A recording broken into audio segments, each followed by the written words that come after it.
lost in a sea of trust. I never saw the iceberg of betrayal coming. My life, once a harmonious symphony with Amanda, became a cacophony of lies. "How could you?" I asked, my voice a mixture of disbelief and sorrow as Amanda's silence spoke volumes. Secrets and lies wove a dark tapestry, unraveling the love we once knew.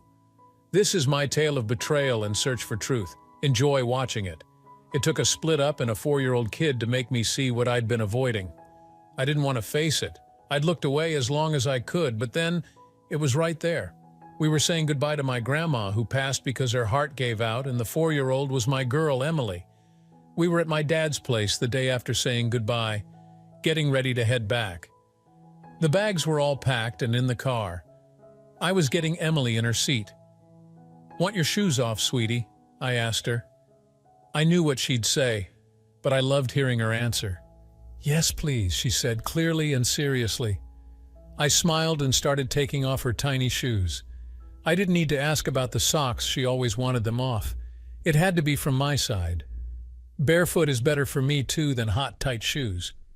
With her socks off, she wiggled her toes happy. I tickled her feet. She was ready for it, watching me, ready to giggle and kick, pretending to get away from my tickles, but she wouldn't be happy if I didn't do it. It was our fun game, something we both loved. I realized we were doing this more these days. My little girl and I loved our time together. Not the same with my wife, Laura, though. Before I could think more, my sweet girl pulled me back. "Daddy?" Emily asked. I was leaning over her, putting her shoes next to her. I tucked each sock into its shoe and pushed them into the seat so they'd stay put. "What's wrong, sweetie?" I asked softly. When she didn't speak right away, I looked into her eyes. "Why doesn't Mommy love us anymore?" she asked simply. I was shocked.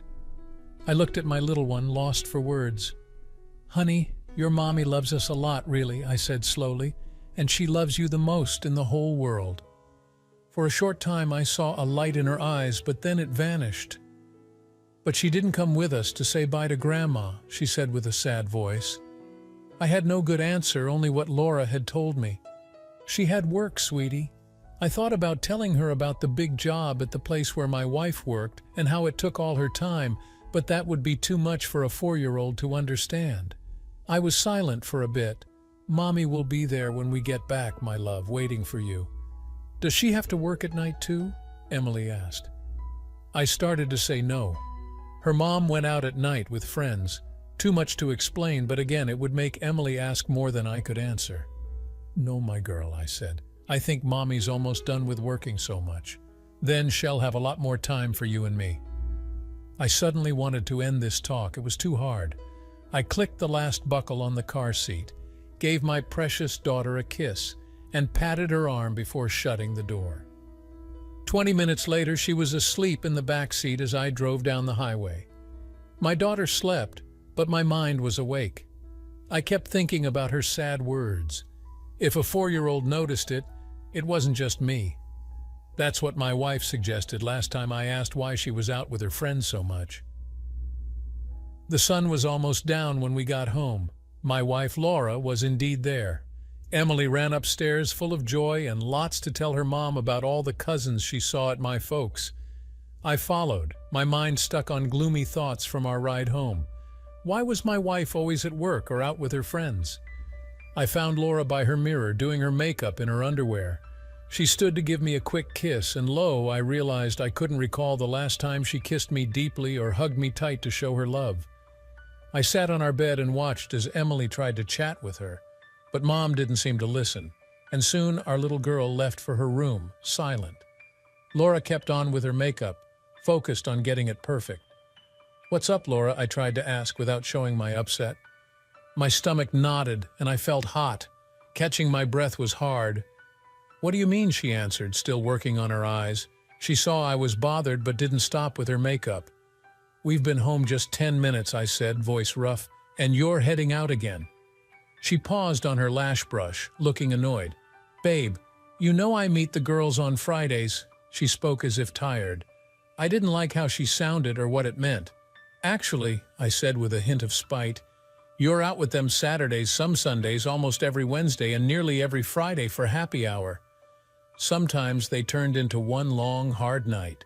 Emily went off quiet after her mom had shut her out and was in her room, door shut. I heard the sounds of one of her toys start to play a tune. Getting up, I shut the bedroom door and turned to see Laura also up and staring at me. No look on her face. Moving quick, I got close to her and grabbed both her hands in mine. I held them tight to my chest. "Laura," I said slow, trying to keep my voice calm. I didn't want it to break now.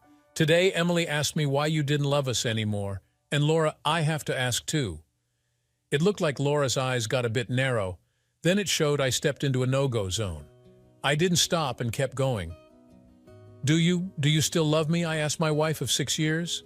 For a moment she said nothing. Then she let go of a clear upset and leaned into me. "Of course, dear," she said soft. "I love you more now than when we got married." I felt so happy I thought I'd burst. My stomach was still in knots, but I tried to calm down. She was happy, but not now. "Then stay home tonight, dear," I said, pushing away my doubts. I didn't let my voice sound begging. Laura sighed, touching me and patting my chest. "We can put Emily to bed early," I said. "Turn down the lights and bring out that wine we've been saving. And you can wear that black lace top I got you for Valentine's Day. How about that?" Oddly, her body had seemed into my idea until I said that. Then she got stiff and tried to step back. I kept hold of her wrists and didn't let her go far. "Laura," I said on purpose, "are you seeing someone else?" I watched her close as I spoke, and there it was. I saw a quick shift deep in her eyes and a tiny tense at the edge of her eyes. Then they were gone. They were gone in a flash, but I saw them. I heard a sharp breath as she took in air fast. What stayed was a fast beat I felt under my fingers. I was holding her wrists and the tips of my first 2 fingers were on her main bloodlines. It was as good as any lie test. I knew then.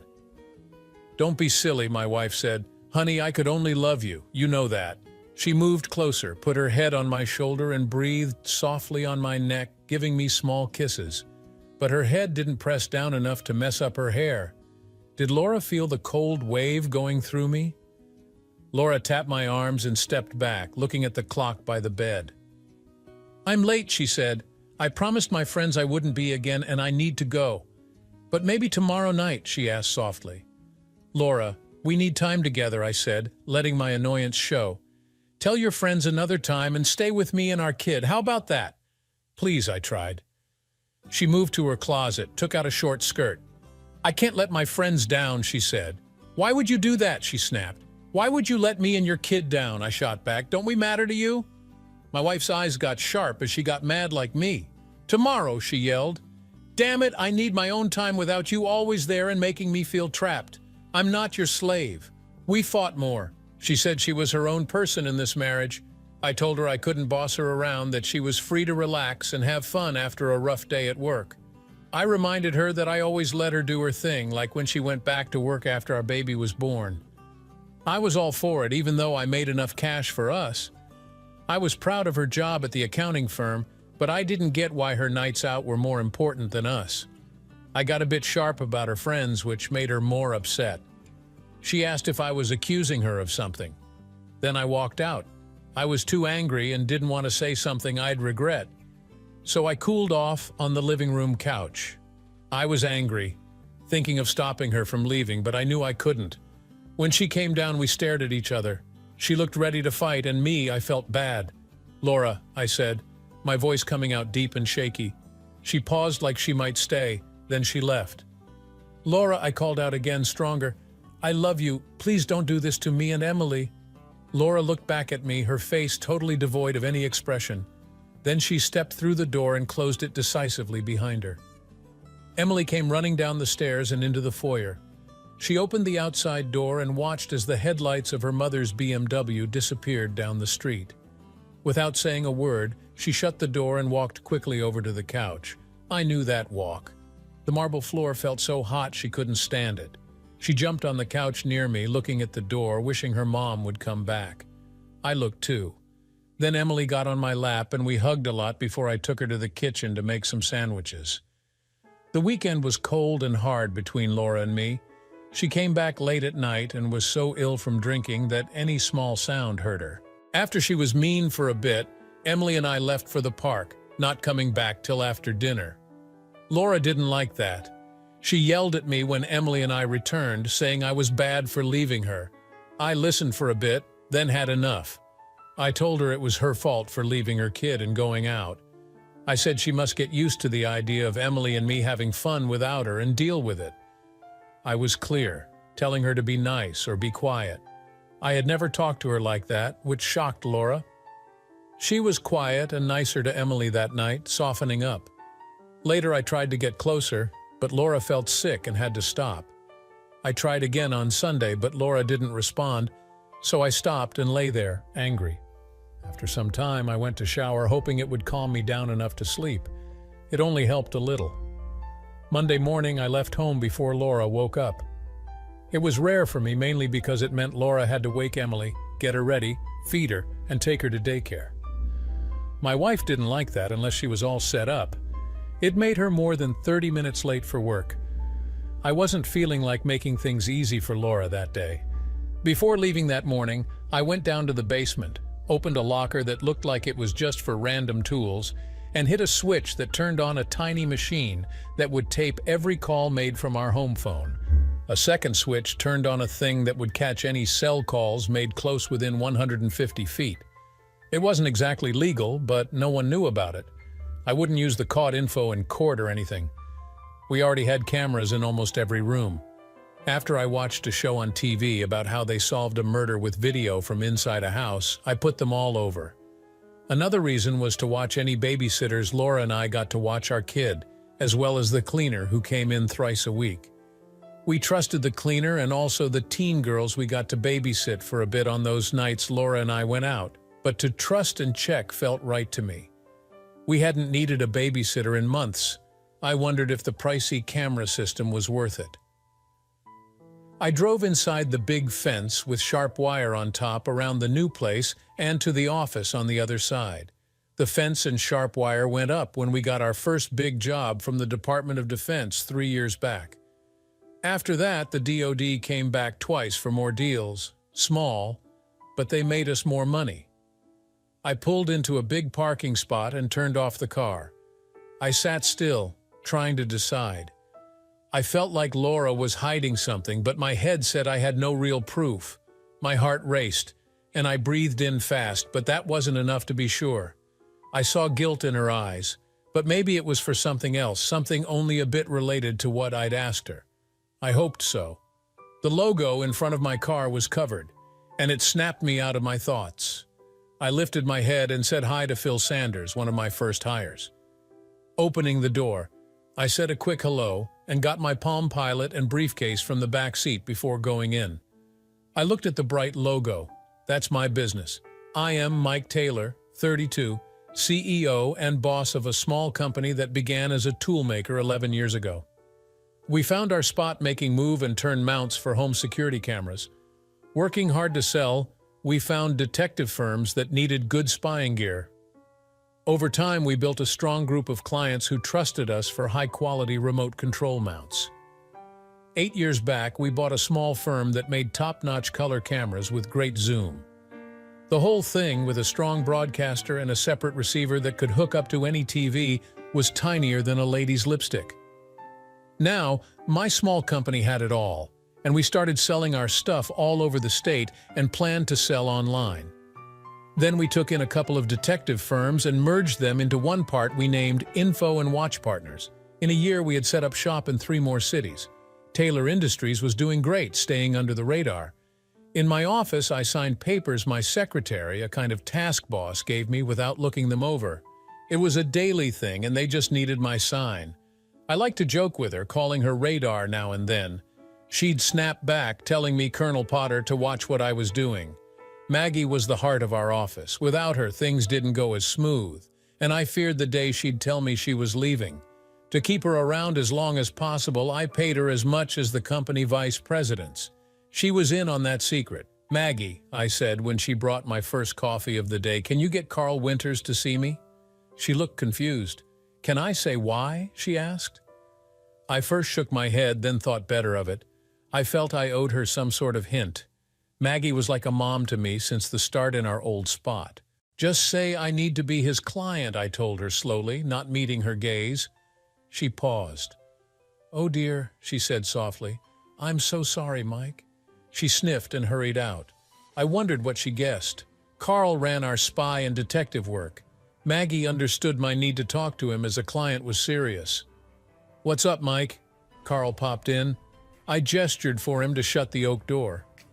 I sat there, not looking at anything while he took his first sip of tea from the big cup Maggie had made for him when he got here. Carl, I tried to start talking but had to stop to clear my throat. It was hard to get rid of the tight feeling there, just like the tense muscles in my stomach. They hurt. Carl, I need to tell you I'm scared Laura's getting into something bad she'll regret later, I said slowly.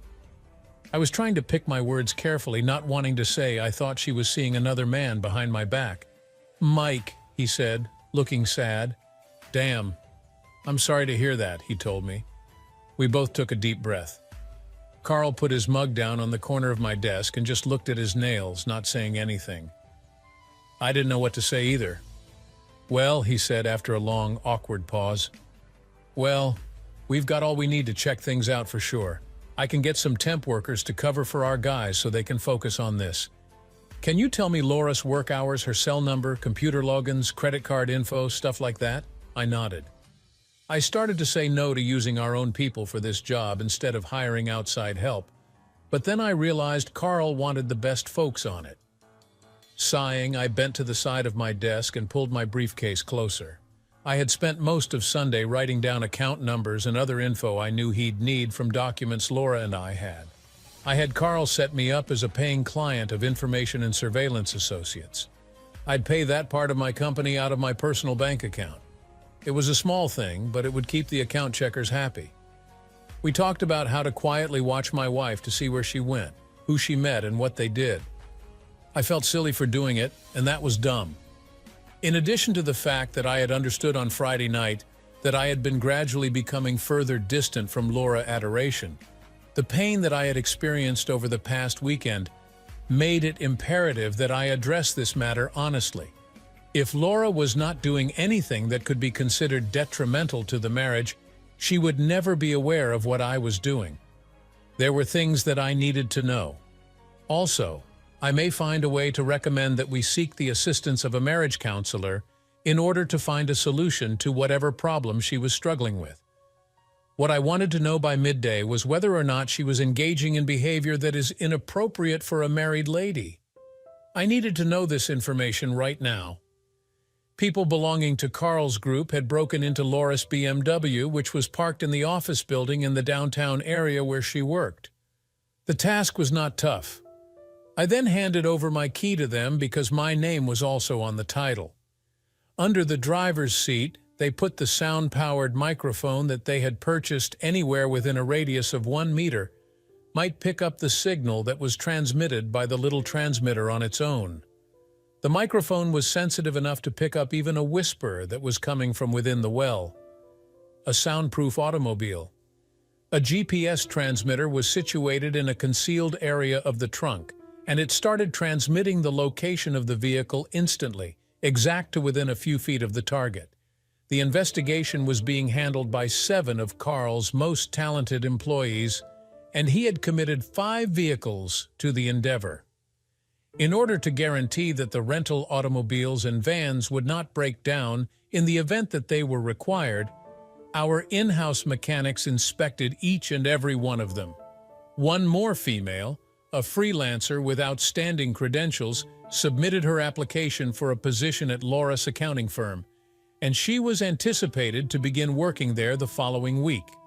The advice that Carl gave me was to relax and let him handle everything on his own, because there were previously established protocols in place to deal with situations such as this one. It was in my best interest to refrain from getting involved for the time being. That made me feel even more depressed. What if she was having an affair with another man? In light of the fact that it was such a banal and unremarkable matter, there were already established protocols to deal with it.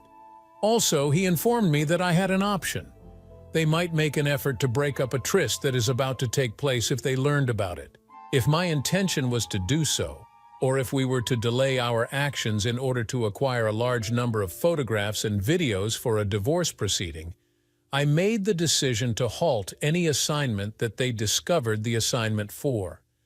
I didn't have to give it any thought at all. I desired to have my wife back. After nodding, he requested that I make every effort to avoid disrupting Laura's routine.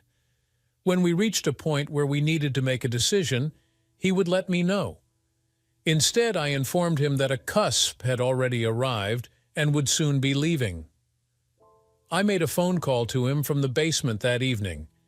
After listening to the recordings that were obtained from the mobile phone intercept, we realized that the material that was taken at that time was not legal. Nonetheless, we did not anticipate using it in court. On the second ring, Carl responded to the call. Carl, I inquired about it. He was able to pick up on the fact that my voice was thick with emotion very instantly.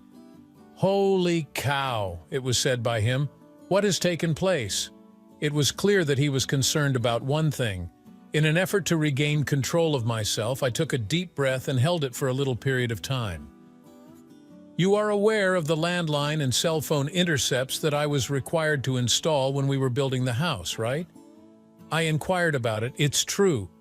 Despite our best efforts, we were unable to travel to that location today in order to set up the remote monitoring equipment." "It is true, Carl."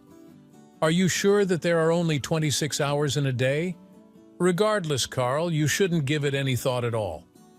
Around 7, I have a recording of a conversation that took place between Laura and a man named Mark. I extracted a ragged lung full of air and proceeded with my work. My guess is that you will be able to hear it for yourself as of tomorrow. However, Mark referenced the son of a witch when he said that he would soon be screwing Laura's brains out once more. Even though I wanted to cry, I refused to allow tears to gather in my eyes. A ball of ice began to develop in the bottom of my stomach, and I was unable to stop it from happening. I had the sense that my entire body was made of wood, as if I were encircled by tremendous layers of cotton that numbed every sensation. It stung in my chest. I was unable to take a breath. When I found out that Laura was having sexual relations with another man, I was confused. She went outside the marriage for sex, and I couldn't think of any explanation I could have provided her for doing so. I was perplexed as to why she would act in such a manner of betraying both me and our daughter. Even so, I made an effort to swallow the lump that was in my throat. My statement to you, Carl, is that when I have sufficient control that shifts our attention in the morning of tomorrow, I will give Pete a call and initiate the process of divorce proceedings for Laura. At this point, I believe that what we need to do is collect as much evidence as we possibly can. Pete Robinson was a high-powered attorney who was on retainer for Taylor Industries and also served as my personal attorney. Her name was Peter Robinson. I agree with you, Mike, and I suppose there isn't much else that we can do in a manner that was slow and hesitant. Carl spoke his remarks. His words were, "I am just so sorry. I am so sorry that I am at a loss for words to express how sorry I am." It was his empathy that he told me helped some. My response was, "Yeah, I know, Carl," and I raised the volume of my voice somewhat. "Thank you very much, partner, but the credit goes to Laura. It is not the fault of anyone else. On the other hand, I have a young girl who is going to be utterly heartbroken. We are the victims, both she and I. When it comes to Laura's actions, I am completely perplexed. I concentrated my attention on the task at hand. It was not my intention to play the role of the long-suffering husband beyond this moment of singleness and melancholy. Okay, so I just wanted to let you know that we are going to be moving in a different path, and that change will take effect immediately. I informed him that I will be in the office tomorrow morning. Is that okay with you?" "Certainly it is, Mike." He was in agreement. "Hey, tonight is the time to relax, all right? Don't do anything that you'll come to regret, boss." Sincerely, he stated it. When he warned me not to do anything that could cause my wife physical damage, I knew he was serious. "Yes, Carl, I am fine." I informed him that I had run the tape on this intercept 3 hours ago and that I am already well over that point. I paused for a little moment. "I'm going to inform you, Carl, that I will not be sleeping with her tonight or any other night in the future. I will have to come up with an excuse, but at the same time, I will not sleep with a woman who stabs me in the back, whether it be literally or symbolically. There are things that I am able to do and others that I am not able to do. No matter how much I know it will complicate the investigation, I just can't do it. The final words I spoke were delivered with a crack in my voice, but Carl did not comment on it. He said in a reassuring tone, "That's okay. Those who are engaging in activities of this nature always have the misconception that they are more intelligent than the rest of us. Mike, even though it may take a little bit longer, despite the fact that they are under the impression that they are able to conceal their adultery from their partner as well as the rest of the world, they are completely unaware that their behavior is predictable and relatively simple to trace." I did not make any statements. "Don't give up, boss. You made it this far." Carl said that everything will turn out well in the end, irrespective of the manner in which it is handled. Can you hear me? You are going to emerge from this experience more powerful than you were when you first entered it. Is that okay? Whichever way you look at it. I said, "Yeah, I will do that." On the other hand, I did not believe it. When I looked into the future, all I could see was a black pit filled with shame and agony for both my daughter and me. This was going to give her a great deal of emotional distress, and I hadn't even begun to think about it. "All right, Mike, please give me a call if there is anything you require my assistance with. All right? Talk to me even if it's simply a verbal exchange. All right?" My cell phone has an off button, and I told him that I would press it immediately in order to record any further communications that may have taken place between my beloved wife and whoever it was that she was deceiving. I reactivated the intercept device. On that particular night, I slept in a guest bedroom located down the hall, and I informed Laura that I was suffering from a dry throat and some congestion that could perhaps cause me to snore severely. This was a swift and unremarkable agreement from her. Also, I told her that it would be closer to Emily if she might require one of us in the night. On top of that, the fact that our young child had soiled the bed a couple of times the previous week was news to Laura, but she shrugged her shoulders and went back to reading her magazine. Despite the fact that I noticed the emotional difficulties that our daughter was going through, Laura did not seem to be affected by it. A preliminary report was brought to my attention by Carl. It was Mark Collier who was Laura's sexual companion. The following afternoon, at the same workplace where Laura worked, there was one of the former spouses who worked in accounting. In addition to Laura, he was one of the 3 supervisors of the division. He had a daughter who was 7 years old and a son who was 9 years old. He was married up to that point. Pamela, his wife, worked as a part-time insurance agent in an office located on the opposite side of town. I was 32 years old, and Mark was a little taller than I was, but he was quite a little shorter. When I was in my early teens, I participated in the Golden Gloves organization as an amateur boxer. Concurrently, I began training weights in order to enhance the power of my upper body and the endurance of my legs. Despite the fact that I stopped boxing when I went to college, I continued to lift weights on a number of occasions each week. Based on the one photograph that Carl had discovered up to this point, it seemed as though Mr. Collier was more of a runner, if he was even an athlete at all. Although I was unaware of what women thought to be handsome, I had a hunch that he would be attractive to the average woman, but not particularly so in general. Honestly, I wasn't all that impressed. I was not sure it was because of him that Laura would be tempted to disobey our wedding vows in such a blatant manner and meet to have sexual relations with this jerk. Carl had bribed a contact he had with the phone company in order to obtain a complete 2-year history of Laura's phone records, and some of his employees had rapidly gone through them. Initially, there were only a few phone calls between the two, and they were made at times that were very far apart. According to the findings of the first analysis, the calls had started to become a weekly occurrence a little less than 6 months ago, and soon they became a daily occurrence instead. Currently, they were happening 2 or 3 times a day, most frequently in the wee hours of the morning or late at night. Carl was aware of the time that I arrived at work, and he informed me absolutely that the two were having a conversation when I left the house in the morning almost every single time. The calls that took place in the evening were virtually always initiated by Laura, and they were unquestionably made at times when Laura could be certain. It is quite unlikely that I would have been able to overhear, but it was probably when I was working out in the basement with my kid keeping me company. When it came to my typical workout periods, the timing was just about perfect. Have you any information that you might share with me regarding what took place around the time when the number of phone calls started to increase? Carl inquired about it. In regard to everything, he was acting in a very businesslike manner, and I admired that. From my perspective, it made the process of dealing with it a little bit simpler. When Carl noticed that I was beginning to relax a little bit, he joined me in doing the same thing.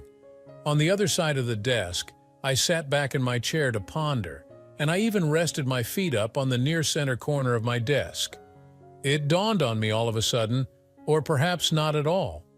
A couple of weeks prior to that, she attended a training conference in Chicago with a corporation that had engaged her firm to audit their financial records. The seminar was provided by the company, I stated with apprehension. I was able to recall more of it as I continued to think about it. As I mentioned earlier, during the time that I was pausing, a piece of a memory began to form into something that I could visualize in my head. During that time, I accompanied Laura to the airport. It was a sluggish voice. This other individual was also present, and he was boarding the same plane. I am able to recall it as clearly as a trumpet. "All right," said Carl with self-assurance. "Despite the fact that I will have my family continue their search for another nexus, I believe that we will discover that the seminar was the initial event that led to this entire disaster.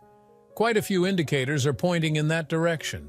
I gave a slight nod. Even though I am a guy, I do not believe in the concept of coincidences. It was Carl who checked his notepad. "That's all for the time being, boss," as he stated. A digital copy of all the action that occurred over the course of the previous year was emailed to us by the credit card issuers. The fact that you and Laura have jointly created accounts on each of them is beneficial. I am reminded of that in the later part of today. We will also be looking at your bank records to determine whether or not there is anything there. I will keep you updated on what we discover next, all right? The amount of material that had already been amassed, both in terms of its breadth and depth, left an impression on me. It had only been a little over 2 days since they had begun working on the case. "What was your method for obtaining all of that without my permission?" I inquired about it. I pondered whether or not it was truly appropriate for me to raise a fuss with the banks and phone providers on the ease with which they released private information. Carl wore a grin. "What do you think about all of that?" it was said by him. I allowed my eyebrows to raise in a curious manner. It was a chuckle in the event that Maggie places a pile of documents in front of you, boss. "You have no idea what you are signing." A smile was required of me, and I had to keep it from falling off my face. When I was younger, I used to declare that I trusted Maggie even more than I trusted my wife. The top spot was now occupied by Maggie. All right, as I raised my hands in a gesture of submission. "Proceed to engage in combat with the malevolent individuals and females," I informed him. Carl and his team had amassed a big mountain of information about my wife and her new partner. Several detectives had been dispatched to Chicago, and they already turned up a half-dozen people at the company organizing the seminars who remembered Laura and Mark as being quite close before they learned that they had different surnames. One of the desk clerks, who had been a witness to the most of their shenanigans, had been under the impression that they were married to each other. A further 3 or 4 others who were staying at the hotel where Laura and Mark were staying described them as frequent visitors to the lounge, where they appeared to consume a significant amount of alcoholic beverages. Evidently, they would stumblingly make their way to the elevator and then ascend to either one of the rooms. On 2 separate instances, the management of the lounge had to request that they reduce the risky activity that they were engaging in during the early hours of the morning. Two investigators working for Carl stated that they were in the process of negotiating with the management of the hotel to determine whether or not the security camera tapes from that time period were still available, and whether or not they could be obtained for a cost that was reasonable. That was a euphemism for an underhanded transfer of recordings for greenbacks, Carl explained to me with a grin. He was referring to the transaction. I gave a slight nod because of the way he spoke. I was able to comprehend that his freelance operative had been called in for a brief assignment in Laura's office considerably earlier than intended, and she was immediately reporting that Mark and Laura were an item around the office. This was a significant development. It would appear that their shared employer was aware of the situation as well, and he had cautioned them on multiple occasions to keep their affair confidential within the office. According to the information that was provided, Laura had previously lost a merit rise on her income as a result of a poor performance report that was based on her behavior. I stored the information in my memory. My legal representative would be interested in hearing about a company that did not take significant action to prevent patently obvious violations of the morals clauses that were inserted into the contracts of its employees. While working in the payroll department, the freelancer had already received copies of Laura and Mr. Collier's pay records, as well as information regarding their time and attendance. At first glance, it seemed as though the dynamic duo was going to schedule a meeting for 1 or 2 afternoons per week. The credit card information that Carl received from our bank revealed that it appeared that Mark Collier was also a slacker. This was due to the fact that Laura paid for the majority of the rooms at an economy hotel located on the outskirts of town. From my perspective, that was a clear indication of how a cheap and disgusting affair this was. Even a respectable hotel in the downtown area was unable to accommodate their gathering. The small circle of girlfriends that Laura claimed she was going to meet when she went out at night was mostly made up of women who had just divorced or were unmarried, and were definitely looking for men. All of them, with the exception of a woman named Kathy, had taken an oath given by Laura to keep the information a secret. We were conveying a great deal of information to Carl's investigators while also speaking quickly. It was all that was required for the majority of them to provide dates, locations, and even an estimated time when Laura and Mark would hook up. All it needed was 100. As if that were a coincidence, however, as of late, even that fictional work had been rejected.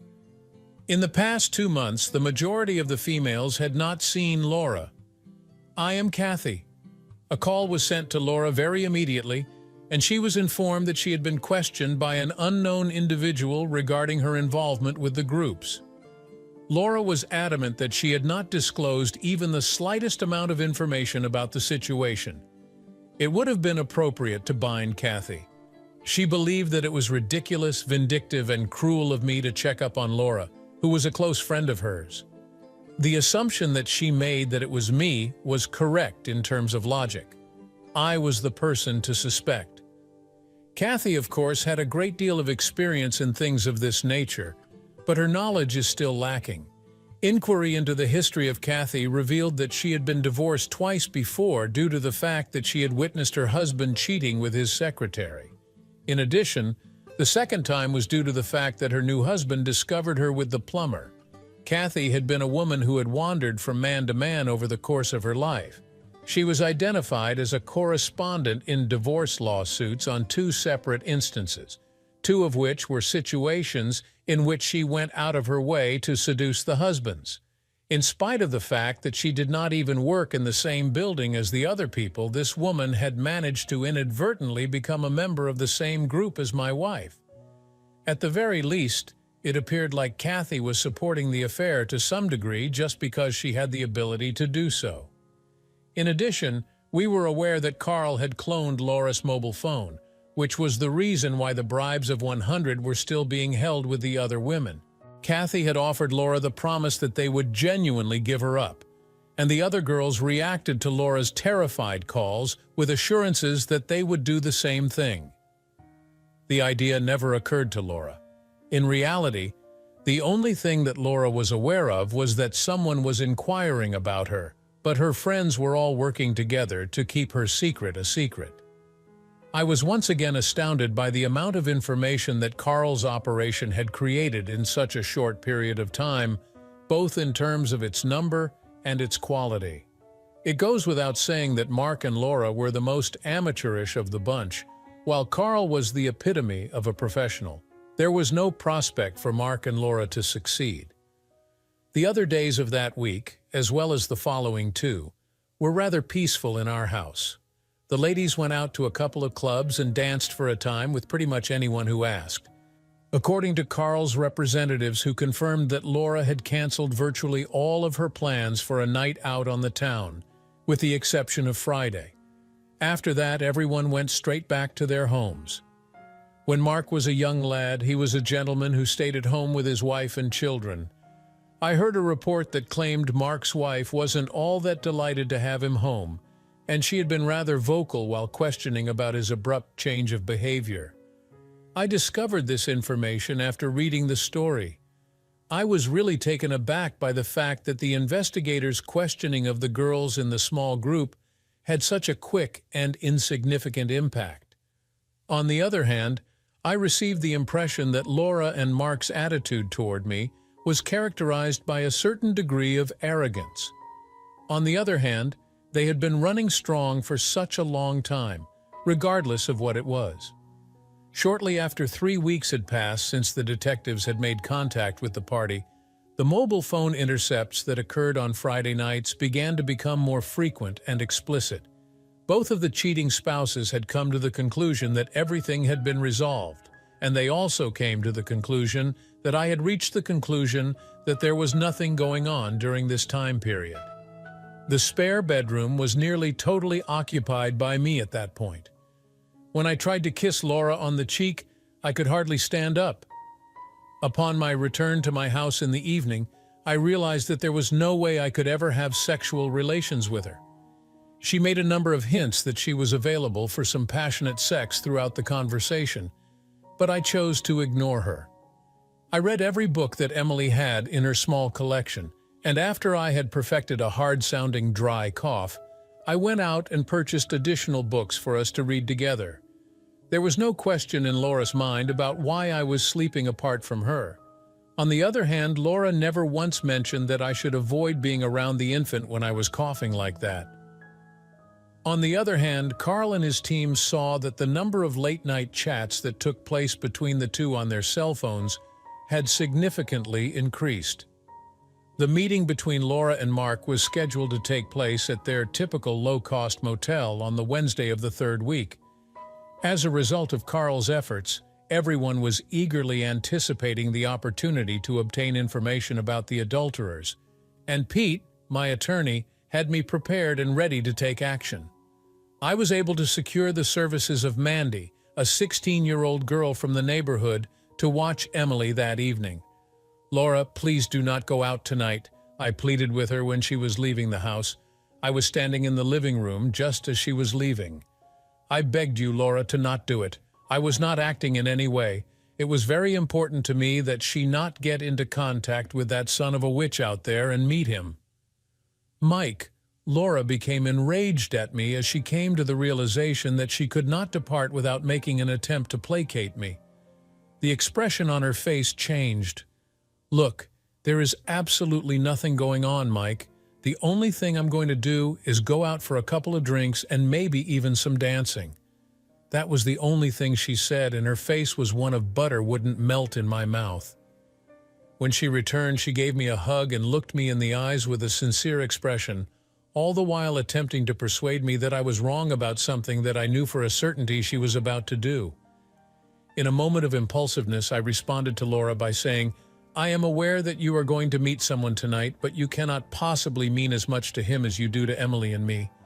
I beg you, sweetie, to stay here." After taking a step back, Laura let go of me. All of a sudden, she became suspicious. She was curious about what I knew. "I need to know what the hell you are talking about. Are you angry?" she inquired about it. It was necessary for me to hand it on to her. She had grown into a talented actress over the years. It is merely that I insisted on it. I am aware that you are having an affair with another person. You are not only doing this to me, but you are also doing this to Emily. Moreover, not one of us is treated fairly by this. I voiced my opposition. She relaxed just a little bit. Clearly, her line of reasoning was that if I did not reveal a name, all I had were suspicions about the person at hand.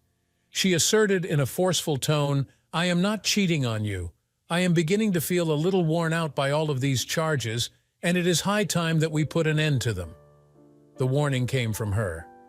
"You continue to do this, damn you. Additionally, I might go hire a strange man to take care of my demands so that I can demonstrate them to you." I had to turn my gaze away. If she had seen the sudden anger that was visible in my eyes, I would have blown everything. "Laura, as I stated, it is broken." The task was not tough because of the rage that I was experiencing. It was difficult for me to communicate. "Not another damned word," she yelled out in a resolute whisper. "I have never done so. I am not at this moment, and I promise that I will never screw any other man than you. There, does that fulfill your needs with rage?" With a light jacket draped over her shoulders, she turned around and headed towards the entrance of the room. I was able to see that she was not wearing a bra, and I was also able to see that her miniskirt did not have any panty lines. "Laura," I said it with a little more composure, "there will be no more marriage between us if you ever cheat on me. You are aware of that, right?" Infidelity and the damage it does to couples were topics of discussion when George and Sarah ended their relationship a year ago. Take time to focus on this. There was no movement on the doorknob from Laura's hand. "I have informed you, despite the fact that she claimed that her voice was controlled." I could hear a tone of condescension in it.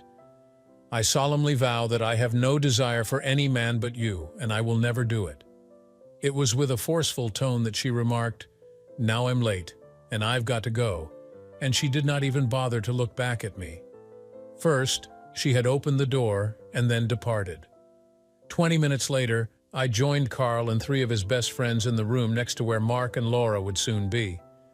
A little terrified by my protest this evening, as well as the suspicious questioning of Laura's pals in weeks past, I was there because I was concerned about whether or not they would react to my protest. It would appear that Mark and Laura were driving about aimlessly, looking for anyone who might be following them. The GPS gadgets alerted us to the fact that in reality, neither of them had anyone following after them. Just a minute or two after the reservation was made at the motel, Carl was aware of it. This was due to the fact that the desk clerk had been compensated a couple $100 to phone when the reservation was made. Owing to the fact that we were aware of their final destination, there was no justification for following them. It is possible that it may have been done if only we had been aware of their final destination. Without the GPS instruments that were installed in both of their vehicles, Carl would have needed to use a half-dozen autos in order to keep up with Laura and her buddy while they were driving parallel roadways. Due to the fact that I had only been there for a brief period of time, none of the two would have ever seen their followers. Laura and Mark drove up to the motel in their cars practically simultaneously and parked in front of room 113. The motel had an external entry that led to all of the rooms, so all that was required of the couple of loves was to exit their automobiles and walk a few steps to reach the entrance. Both of them failed to see the dark vent that was located across the street. It was completely unknown to them that a high-end digital camera was recording their every action. In addition to deeply kissing one another and rubbing their bodies all over each other, Laura and Mark put their arms around each other and kissed each other passionately. There was a close watch on me from Carl. He was aware that the only thing I desired was to open the door and immediately begin wreaking devastation on the situation. "You, Mike," he said in a low voice, "before this is over, things are going to get a great deal worse. If you are able to endure this, are you sure?" After sitting back down on one of the double beds, I licked my lips, which had suddenly become dry. "Are you in possession of anything to drink?" I inquired about it. He was confused and shook his head in indifference. No. At the same time, he offered me a small yellow tablet of Valium and stated, "I believe you should take this Valium." He said it in a soothing tone. "It will help calm your nerves." It was something that I accepted, and after that, I went and took a soft drink from the cooler that he had brought with him. Carl was successful in attempting to conceal a high-end digital camera within the room by concealing it behind the vent of the air conditioning system. It possessed a full range of motion through an arc that was 160 from side to side and 85 up and down. It was also in full color over its entire existence. Moreover, it featured a zoom capability of 25 times, which enabled it to single out a single hair in the nose of each of these two individuals. Not that Carl anticipated this level of specificity being required in any way. As soon as the two individuals entered the building, the action began practically instantly. In accordance with my suspicions, Laura had not worn any undergarments or a bra, and she had removed her clothes in a matter of seconds. When the two of them collapsed into the bed, Mark was not too far behind. After we had shut out all of the lights in our room, two of Carl's men went out into the night. The camera in the air conditioning vent was not the only thing that Carl had brought with him. He had brought several fiber optic snake cameras. The first one was concealed beneath the door that led to Laura's room, while the second one was positioned on top of the door. A diameter of less than 4 inches and a length of only a couple of inches were the dimensions of the cameras. The transmitter and antenna were left outdoors since they were able to slide through the gaps between the door and the frame quite effortlessly. At the point where the cameras were positioned in the manner that the men desired, under the cover of darkness, they attached the transmitters to the wall on the outside. In order to further emphasize this point, the dark-colored spy gadgets were invisible from a distance greater than a couple of feet. Before going back inside, the boys removed the screws from the one and only lamp that was located outside, which was close enough to illuminate the area. After ensuring that the receivers were properly connected to the monitors and recording equipment, we proceeded to resume our preparations for the performance. There was a belief that if one camera failed to capture something, the other two cameras would definitely catch it. In all honesty, there wasn't much of a show at all. Without a single bit of foreplay, kindness, or affection, there was absolutely none. Following the insertion of a condom with a yellowish hue, Mark proceeded to mount my 30-year-old wife while she was in the missionary position and then continued to drill away. I focused my attention on her face for a little moment. As for the creases that appeared on her forehead, I was unsure if they were the result of anguish or ecstasy. After observing for a minute or two, I claimed that SOB isn't any bigger than me. Damn, I could have been wrong. To hell with it, he is not even close to being as big as I am. I voiced my opposition. Can you believe it? It was accurate. When we first got married, Laura had been in a hurry to get a measurement of me, and she had used a ruler on me on multiple occasions by that point. It was through her girlfriends that Laura was able to determine that my size was on the higher end of the average range. During the time that we were making love, she started shouting out to me and demanding that I drill her with my enormous tool. Not much of that had been done by us as of late. I suppose I was aware of the reason, but on the other hand, I didn't really do it. It was clear that Mark was on the lower end of the average, and he had to exert a lot of effort in order to provide Laura with any type of excitement. Furthermore, the creep had the technique of a hog that was roving around in a barnyard. What in the hell was Laura doing when she went to see this guy? It was possible to partially redeem my pride sometime after that. To my great relief, I was able to catch Sherry, one of Carl's representatives, glancing at my crotch. After some time had passed, she looked up at the television displays and shook her head in dissonance. It was a smile. I was under the impression that I could see a hint of uncertainty in her eyes. We each turned our gaze away. The fact that she was employed by me meant that I was not going to mess about in my own backyard. However, she was adorable. As the saying goes, it's possible that she wouldn't always stay with me. It was going to be a bed that was going to become available, maybe a few times after that. I departed. Nothing further could be seen at that point. The fight between Mark and Laura would last for a while, take a break, and then try it again. As for Laura, what exactly did she see in this Yahoo? Moreover, why did she choose to have sexual relations with him after she had been married for 6 years? There was a week that passed before the two adulterers finally met, and by that time they were both more than a little frustrated with a world that kept them apart. It appeared that their schedules were not aligning very well for a change, and they were at a loss for what to do about the situation for the time being. At some point, Kathy approached Laura with a proposition, suggesting that she and AG take a trip to Las Vegas for the next weekend. The team that was conducting the investigation had a comprehensive file on Kathy at this point. They had discovered a mountain of information regarding her. In all appearances, she was a woman who was incredibly cruel. In a phone call, her friends understood that she was resentful and that she had become estranged from her parents and siblings as a result of her previous infidelity. The team of Carl was keeping an eye on neither of them. On the basis of her earlier suggestion, Kathy elaborated in a call-in contest that was being broadcast on the radio. Kathy had won one too many free tickets to Vegas, and she had invited Laura to accompany her on her trip. She wanted Laura to tell me about it.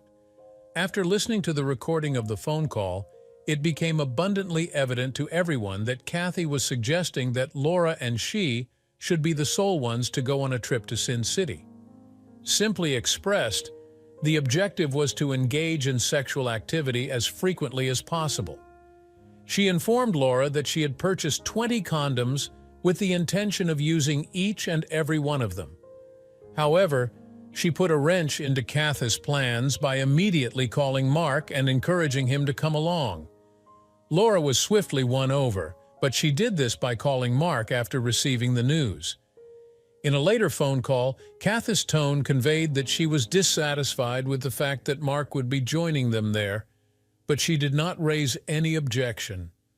According to what I learned, Mark was responsible for paying his own way.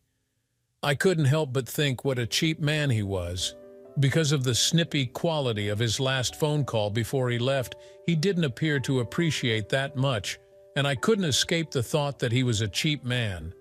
His idea was that Laura ought to foot the bill for his journey out there so that he could take advantage of her. What a miracle. Pete, my attorney, informed me that he was going to add Kathy to the list of individuals whom he would serve with subpoenas. By persuading Laura to spend the weekend in Las Vegas, she was well aware of the fact that both Laura and Mark were married, and she had been aware of this for a considerable amount of time. She was playing the role of a facilitator throughout the entire baffling affair. Pete did not believe that she had any money that he could extract from her possession. Even if the litigation were to be brought before civil courts, he did not believe it would be successful. On the other hand, he was going to instill a sense of dread in her. As soon as he was finished with her, he stated that she would never ever consider assisting in the dissolution of the marriage of another couple. We talked about whether or not to put an end to this situation with simply the tape from the motel, or whether or not to wait until the prearranged trip to Vegas. The intrigue, the lying, and the dishonesty were all things that I was considering putting an end to right now, and I was also considering starting the divorce processes on Laura right away. We ought to provide them with a little bit more rope so that they may hang themselves, Pete thought as he phrased it. The trip outside of the state, along with all of the lies and misrepresentations that would accompany it, would be the turning point in their lives. It would have a particularly significant impact if Laura showed a particularly egregious lack of regard for the promises she made during her marriage. Lawyers have a humorous way of speaking. What he desired was to witness her crossing the boundary, whether it was through words or actions as they transpired. Both were obtained by him. While Kathy, Mark, and Laura were staying at the casino hotel, the detectives were also present in the same hotel. They were located in one of the two towers. while Carl and 5 of his henchmen were in a chamber in the other tower. From that room, there was a direct line of sight down into the room where the cheating trio was holding their meeting. It had cost us $500 for the room clerk to assign a room on this side of the building, and it was a room that was plainly visible from where Carl was located. It was reported by Carl's operatives that those 5 bills vanished from the counter in a manner that was faster than the human eye could track. It will take a few seconds to complete the reservation. A computer console was all that the clerk was required to perform. In all likelihood, he believed that it was the least difficult money he had ever made in his whole life. In close proximity, only a few hundred feet distant from the space occupied by Laura, there were 3 cameras that Carl had set up in order to record the activity that was taking place in the room across the road. I was informed by him that there was a likely possibility that they would have something to record. According to the studies that he had observed, individuals who were located in high-rise buildings had an innate perception that their height and perceived distance from other structures provided them with a high degree of invisibility. This perception had been confirmed in a number of the situations that he had overseen.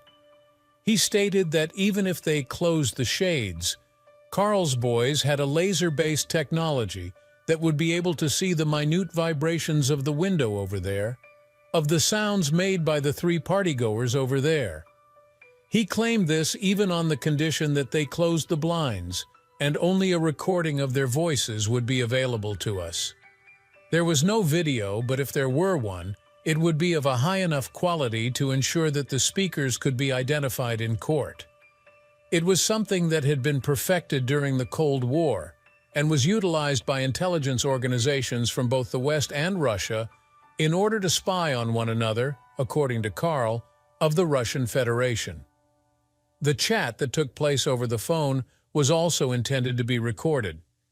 Without a doubt, I was going to give Laura a call and make one final effort on my end to convince her to stop cheating on me and come back to me. On the other hand, from the perspective of my attorney, it was nothing more than a screenplay that had been produced, but I was holding out hope that it may be successful. When I moved my body, I could feel both hot flushes and icy chills chasing each other around in a frantic manner. My mind was filled with a variety of conflicting feelings that chased around in a manner that was very similar. I had no idea what I was experiencing. All I knew was that I was in pain. Despite the fact that I hadn't consumed anything throughout the entire day, I felt ill to my stomach. I was left at home by Carl and his people, but I was able to obtain a view of the event through the cameras. They hired a private investigator to keep an eye on them, almost watch them in every way. That's it. Inside the aircraft there is a steward who is handing them miniature bottles of booze. They had already been blown away by the wind by 3 sheets. As I spoke into the webcam on the mobile phone, I addressed Laura. As I looked over, I noticed that Laura was lying on the bed with her knees and elbows on the ground while Mark was standing behind her. In order for her to reach the phone that was sitting on the nightstand, she had to wriggle her body and extend her arm. Kathy, who was standing behind Mark, was taking pleasure in the angry words that she was uttering into her mobile phone. Upon hearing my voice, she separated herself from Mark and Kathy and moved away from them. "Laura, please, honey, do not have sexual relations with him." I repeated, "That is the dude." It was almost as if I had forgotten to mention the man's name. It would be necessary for me to view it. It wasn't that I was expected to know his name just yet. I was unable to let Laura know that her every action was being stealthily observed. "Come back to me, my sweetheart," we begged. "Please. We are able to discover a solution." I made an effort to come across as reassuring as I possibly could. This is the term that my attorney wanted me to use in my document. This was done with the intention of demonstrating Laura's complete lack of faithfulness and apathy. "Please keep Emily in your thoughts, Laura. Imagine what it will be like for her if we end up damaging our marriage. It is remarkable how long a man can continue to have hope, even while he is witnessing the destruction of something wonderful right in front of his eyes." I had a deep affection for Laura. I had high hopes that I would be able to witness anything that would inspire me to have hope. In spite of this, There was absolutely no hope. It's possible that I loved her. I had not yet acquired the ability to refrain from doing so. However, I definitely did not like her at all. This very instant, in fact, almost immediately, she confirmed that she did not. Stupid of you. Within the phone, Laura let out a scream. I've expressed this to you before, you idiot. I'm not having sexual relations with anyone, and I have had enough of your damn intrusions into my life. In response to the deceit, all I could do was shake my head. How could she say that she was right there, naked with the man she had been with and would be with again? After I hung up, I couldn't believe how two-faced she was. She was silent for a bit. On TV, I saw her move closer to her friends, watching them. But I'll tell you this, dear, she finally said, sounding like she was sharing a secret. I might just go find some guy down on the street tonight and bring him to my room. How about that, love? Would that make you happy? I'd do it just so you can be right for once. How's that sound, dear? The nastiness in her voice shocked me. This was the same woman who a year ago needed to be held all night after her favorite cat died. I used to think of Laura as this warm, comforting person in my bed, someone I could go to with anything, and a loving partner when our baby was asleep. Laura, I said, feeling shaky, I don't know what to say. I don't know why you want to mess up our lives this way. Think about what this will do to Emily. For heaven's sake! Laura cut me off with a loud yell. Go to hell and take her with you, she screamed. She was almost too mad to make sense. I only got what she was saying because I could see her mouth moving on the screen. You jerk! We're going to sort this out when I get back, and you better hope I don't leave you for good. Got that, you? She yelled some more stuff I couldn't make out, even though I could see her mouth. She hit the off button and tossed the cell phone at the bed. It missed and ended up somewhere between the bed and the wall. She stumbled over to the bed and told Mark to get ready again. On Sunday morning, Carl and his team took down all the gear, packed it up, and sent it back. Tired, they got on a plane and slept all the way home. We had so much proof, like videos, pictures, phone talks, and money records, that my lawyer was swamped. He'd set the divorce in motion by Monday noon. He then had 6 months to sift through all the evidence before the state would just nod and grant my divorce right off. We used a clear video of my wife with another man yelling bad words about me and our daughter caught through an open window. What we saw, we also recorded as proof. We added videos from our home cameras showing my wife ignoring our daughter Emily, like the time she left and Emily ran after her, or when she snapped at Emily for no small reason, and once when she told Emily to make her own breakfast because she was too busy. All this was shown to a judge by early Monday. The judge agreed to keep my wife away from Emily, giving me full custody for now until a family court judge could look at everything. We also got approved to keep my wife from seeing Emily until a deeper review. We got a few more things approved with no fuss. Being rich and powerful surely helps get things done fast. I was making my lawyer even richer. Monday mornings were tough at the accounting firm. Many liked to drink a lot. Some even started on Friday night and didn't stop till Sunday evening. Most folks at work were just lazing at their desks or chatting by the coffee spot till the drinkers settled down. When the tall guy in a gray suit walked in from the hall right after lunchtime, some women watched him go by, but he didn't seem to care. He kept looking at a photo in his hand, and then at every woman's face. Soon he spotted the one he was looking for. He stood right in front of her while she was talking quietly to a tall, sharp man in his 40s and a shorter, thin man who was sticking close to her. She was trying to keep her distance from him and looked upset. Her eyes were dark with worry. She was forcing herself to listen to what her boss was saying. "Laura Archer?" the tall man asked in a deep voice. He had sneaked up on the three. The woman turned and nodded. She was not okay today. Something was bothering her, and it was clear on her face. She watched as the man pulled out a thick envelope from his coat. "You, madam?" he said loudly, making sure all eyes were on him. He put down his briefcase and pulled out legal papers that were thin like onion skin and had a thicker baby blue paper behind them. "This," he said to a shocked Laura, "is a copy of the divorce request filed this morning." Mr. Mike Archer wants to end the marriage as soon as he can. He handed her another pile of papers. This, madam, is a court order that says you can't be within 1,000 feet of the house you and Mr. Archer lived in. He gave her another bunch of papers. This is a court order that says you can't talk to Mr. Archer's daughter, one Emily Archer, at all. You can't call, email, write, or try to talk to Miss Archer in any way. Got it, Mom? He asked. Laura just shook her head, lost for words. She was shocked, and it showed. A big crowd started to form around Mr. Archer. The large man shared news that all the credit cards shared by you two were cut off 2 hours ago. The bank accounts you both had were shut down too.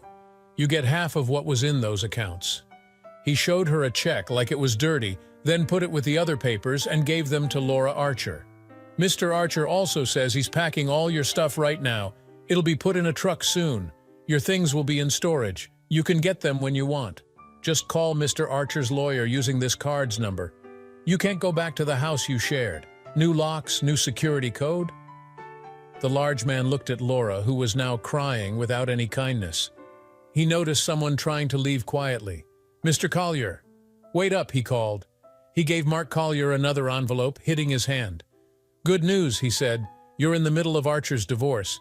And he handed Mark another stack of papers. You're also sued by Mr. Archer as of today for maliciously interfering in the marriage between Mike Archer and Laura Archer, and that you have been carrying on a slimy, ugly, sordid little affair with the former Mrs. Archer. Brian looked like he was going to pass out and had to grab onto a desk to not fall. My lawyer didn't think that this big guy looked around, spotting Laura's boss. He walked over to hand him a legal notice. It was a claim filed that morning asking for Mike Archer to be paid back because the company didn't follow its own rules about how people should act at work. For those higher up, a top boss who knew about the issues from the start got the same notice in the fancy office area. Watching from afar, I felt nothing. I was ice cold, my heart turned into a land of ice. I stood quiet near the doors where the legal guy came in. I had given him extra money to hand my wife the check and some other things. It was not really his job. I saw how Laura realized she had messed up big time when she fell to the floor. I walked out through the large doors. I watched my soon-to-be ex-wife enter the fancy meeting room. I was sitting at the front of the long table near the windows. The bright sun kept my face hidden, and she had to squint to see it was me.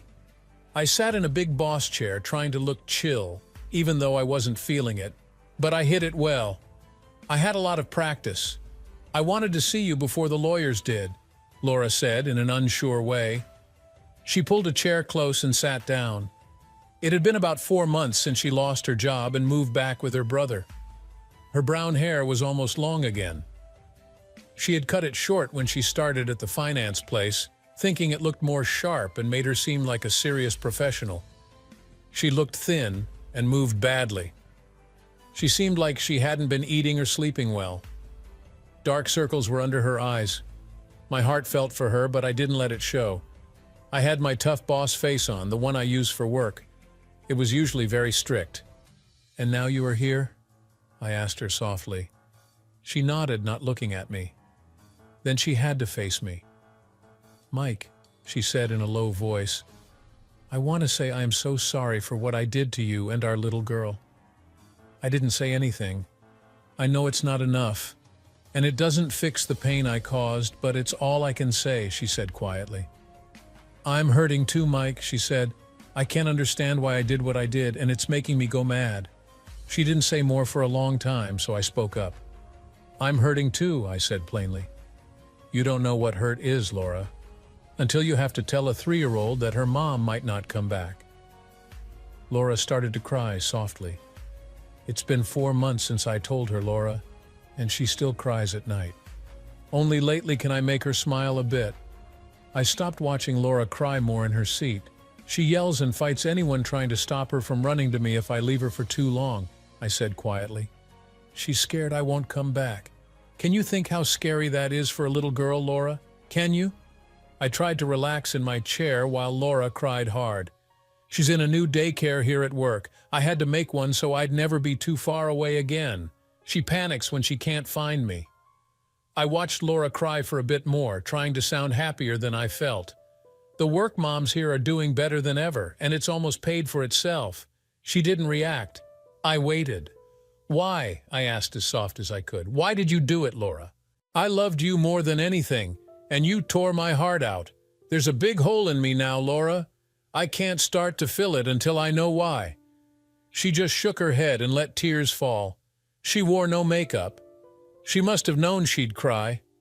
She looked even more beautiful now at 30 than when we got married. My heart hurt watching her cry. I felt like crying too. I lost my younger brother in a car crash as a teen. I felt worse today than back then, and I didn't know how to make things right. The pain might never go away, I thought. I don't know why, she said after a while. Maybe I'm crazy. She was silent. I can't take back what I did, Mike, she said quietly. I don't deserve you to forgive me, and I won't ask, she whispered. I hurt the only man I'll ever love so much. I have to live with that pain forever, and I don't know what to do. I wish I was gone when I think of what I did to our little girl, when I hear myself on that night yelling at you to take her away with you. She stopped and looked up, tears still coming. When I was trying to bring up the DVD player in the corner, I almost used the remote control that was beside my hand. However, I did not consult the list of bookmarks that was on the disc. I was aware of which one was the scene in which this woman, who was naked and intoxicated, was beating her own daughter to hell. I did not do it because it appeared to be superfluous. It would appear that she already had ample knowledge about it. Following a period of time, her weeping ceased and slowed down. I was under the impression that she was probably too dehydrated to cry anymore. I placed the remote control in one of the upper drawers of the credenza that was located close. Do you think I should see a psychologist or a counselor? Sluggishly, she stated, I'm trying to figure out why I was so responsible for destroying our lives and causing so much pain to so many other people as well. Her fingers connected to each other in a manner resembling that of a multitude of serpents. My desire is to meet with Stacy Collier. She took a risk. Please accept my apologies for the harm that I have caused to her family. Regarding me, she was kind. Laura pondered the situation, but I have no idea why. Immediately in front of her, she fixed her gaze on the grain that was embedded in the hard tabletop. I was told by Stacy that Mark was able to find a woman at his place of employment on a regular basis for a period of time. She claimed that she had been accustomed to it, but that she has finally reached her breaking point. Mark is getting a divorce, and she is already moving on with her life, having met a man who is interested in her, who loves her children, and who she considers to be the best thing that has ever happened to her. She is ecstatic. I was familiar with Stacy. She was going through the divorce process with her husband, and I was aware of the new men in her life. I had no idea that Laura had gone to Stacy and apologized. The fact that she had done so said that she felt regret and was willing to take responsibility for the things that she had done. From the depths of my being, something positive began to emerge, and I found myself wondering whether there was any possibility that it could survive and develop. In what way is the physician advising you? I inquired about it. As soon as Laura caught a glimpse of me, she hurriedly retreated to the surface of the table. It was acknowledged by her that we have not made any headway. If I could tell you that we had, I would do anything. However, the only thing I'm aware of at this point is that something occurred when I was drinking so heavily there for a period of time. Have you been given a medicine? Laura suddenly spoke out, cutting off whatever it was that she was trying to say. For the very first time, she looked up at me and stared into my eyes while holding my gaze in hers. I was unable to decipher the tumultuous array of feelings that were chasing each other across her face. No, I am not sure. It was finally her admission. It could be the very first time that it's possible that she stopped swallowing so forcefully. The very first time I actually did it when I had my first sexual encounter with Mark. It's true. I was in a terrible state of intoxication. Once more, her head sank. although there were moments when I wasn't doped up after that. I wasn't even intoxicated any longer. According to her, she started crying once more and did her best to stifle them. "It would be nice if I could use that reason," she whispered. "Still, I do not." In my conversation with my counselor, I am attempting to discover the true causes for this. The only time she resumed her conversation was when I adjusted my weight in the chair. She had stopped talking for a while. "Mike!" My eyebrows were elevated and my chin was lifted in a questioning manner. "Are you willing to go see her? She wants to talk to you, but first she wants to know what you think. The only thing she wants to do is ask you a few questions. She would like to inquire about some things and see if she can discover anything further. But I haven't been able to convey that to her." The words that Laura spoke were a rushing tension that slammed into each other before I started ranting.